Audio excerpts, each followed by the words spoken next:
ಚುನಾವಣೆ ಹೊತ್ತಲ್ಲಿ ಕಾಂಗ್ರೆಸ್ಗೆ ಐಟಿ ಶಾಕ್ ಅನ್ನ ಕೊಟ್ಟಿದೆ. ಡಿಕೆ ಸುರೇಶ್ ಅವರ ಆಪ್ತರಿಬ್ಬರ ಮನೆ ಮೇಲೆ ಐಟಿ ಇಲಾಖೆ ದಾಳಿ ನಡೆಸಿದೆ.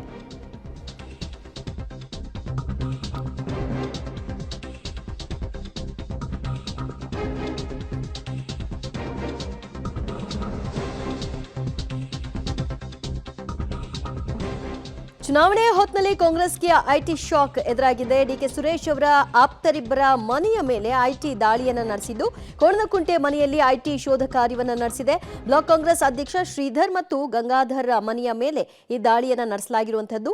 ಐಟಿ ದಾಳಿಯನ್ನು ಖಂಡಿಸಿ ಕಾಂಗ್ರೆಸ್ ಕಾರ್ಯಕರ್ತರು ಪ್ರತಿಭಟನೆಯನ್ನು ನಡೆಸಿದ್ದಾರೆ. ಉದ್ದೇಶಪೂರ್ವಕವಾಗಿ ಈ ರೀತಿಯ ಐಟಿ ದಾಳಿಗಳು ಆಗ್ತಾ ಇದೆ, ಕೆಲವರ ಮೇಲೆ ಮಾತ್ರ ಐಟಿ ದಾಳಿಗಳನ್ನು ಮಾಡಲಾಗ್ತಾ ಇದೆ, ಇದು ಪಿತೂರಿ, ಬಿಜೆಪಿ ಏಜೆಂಟ್ ರೀತಿಯಲ್ಲಿ ಐಟಿ ಇಲಾಖೆ ವರ್ತನೆ ಮಾಡ್ತಾ ಇದೆ ಅನ್ನುವಂತಹ ಆಕ್ರೋಶವನ್ನ ಕಾಂಗ್ರೆಸ್ ಕಾರ್ಯಕರ್ತರು ಈ ಸಂದರ್ಭದಲ್ಲಿ ಹೊರಹಾಕಿದ್ದಾರೆ. ಡಿಕೆ ಸುರೇಶ್ ಅವರ ಆಪ್ತರಿಬ್ಬರು ಬ್ಲಾಕ್ ಕಾಂಗ್ರೆಸ್ ಅಧ್ಯಕ್ಷ ಶ್ರೀಧರ್ ಮತ್ತು ಗಂಗಾಧರ್ ಅವರ ಮನೆಯಲ್ಲಿ ಶೋಧ ಕಾರ್ಯ ಮುಂದುವರೆದಿದೆ.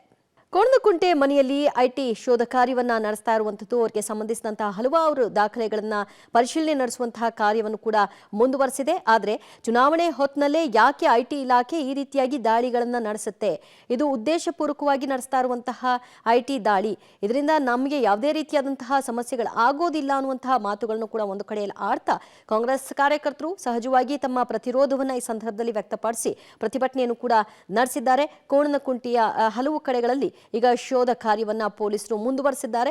ಸತತ ಸುಮಾರು 1.5 ಗಂಟೆಗಳ ಕಾಲ ಶೋಧ ಕಾರ್ಯ ನಡೆದಿದೆ.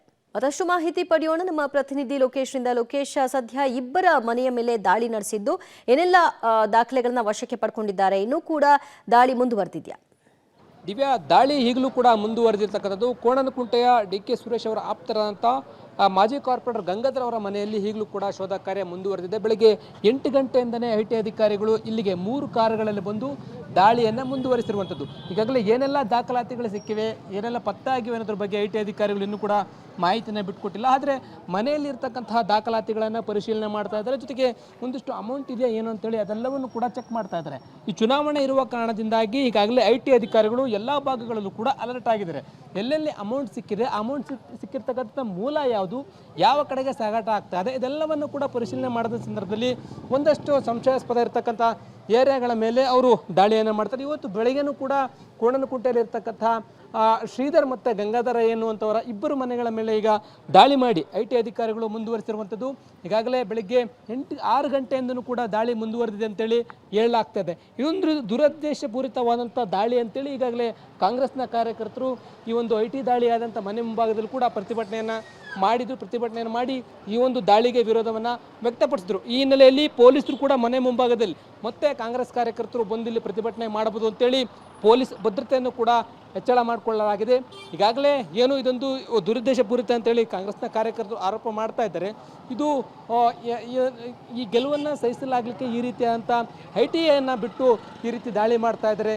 ಇದೊಂದು ನಿಜವಾಗ್ಲೂ ಐಟಿ ಅಧಿಕಾರಿಗಳು ಸರಿ ಇಲ್ಲ ಎನ್ನುವಂಥ ರೀತಿಯಲ್ಲಿ ಕಾಂಗ್ರೆಸ್ ಕಾರ್ಯಕರ್ತರು ಪ್ರತಿಭಟನೆಯನ್ನು ಮಾಡಿದರು.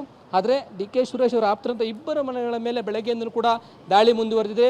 ವಿಜಯಲಕ್ಷ್ಮಿ ಗಂಗಾಧರ್ ಎನ್ನುವಂಥ ಮಾಜಿ ಕಾರ್ಪೊರೇಟರ್ ಮನೆಯಲ್ಲಿ ಈಗಲೂ ಕೂಡ ದಾಳಿ ಮುಂದುವರೆದಿದೆ. ಏನೆಲ್ಲ ದಾಖಲಾತಿಗಳು ಸಿಕ್ಕಿವೆ ಅನ್ನೋದ್ರ ಬಗ್ಗೆ ಇನ್ನಷ್ಟೇ ಗೊತ್ತಾಗಬೇಕಾಗಿದೆ. ದಿವ್ಯಾ, ಥ್ಯಾಂಕ್ ಯು ಲೋಕೇಶ್ ನಿಮ್ಮೆಲ್ಲ ಮಾಹಿತಿಗೆ.